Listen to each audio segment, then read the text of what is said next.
တိမ်တိမ်မတွေးပါနဲ့ခက်ခက်ခဲခဲလောက်ကန်ရတတ်ပါတယ်အတွေးတိမ်နဲ့စိတ်ကူးတိမ်နဲ့ဆိုရင်ဘဝဟာခက်ခဲပင်ပန်းပြီးတော့ကြာရှုံးတတ်ပါတယ်လွယ်ကူတဲ့အဖြေလေးတွေတမန်ကရှန်ကထမင်းစားရည်တော့စိတ်ကူးစိတ်တန်းလေးတွေနဲ့ခြေညက်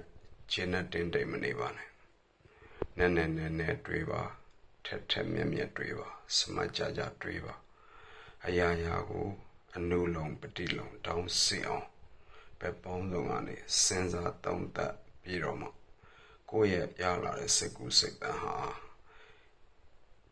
ရေပက်မဝင်အောင်ချိုးချောင်းကြရုပ်တည်ရှိနေတဲ့အခါမှာအဲ့ဒီစိတ်ကူးစိတ်တန်းကိုလက်တွေသုံးချတဲ့အခါမှာအရာရာဟာလွယ်ကူချောမွေ့သွားပါလိမ့်မယ်ပြဿနာတော်များကိုကိုကတောင်းစီအောင်စဉ်းစားထားတဲ့အတွက်ကာကွယ်ဟန်တားပြီးသားဖြစ်သွားပါလိမ့်မယ်စိန်ခေါ်မှုတွေကြုံရတဲ့အခါမှာလည်းကိုကကြိုတင်တွက်ဆထားပြီးသားဖြစ်တဲ့အတွက်ယုံကြည်မှုအပြည့်အဝနဲ့ထိထိရောက်ရောက်ပိုင်နိုင်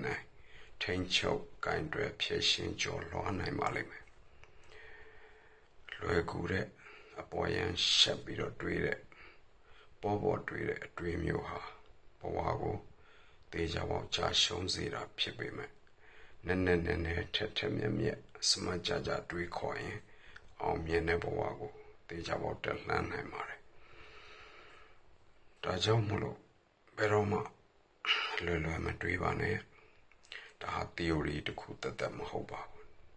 ဒါဟာအောင်မြင်ပြီးမြောက်ခြင်းအတွက်ဥပဒေသားဖြစ်ပါတယ်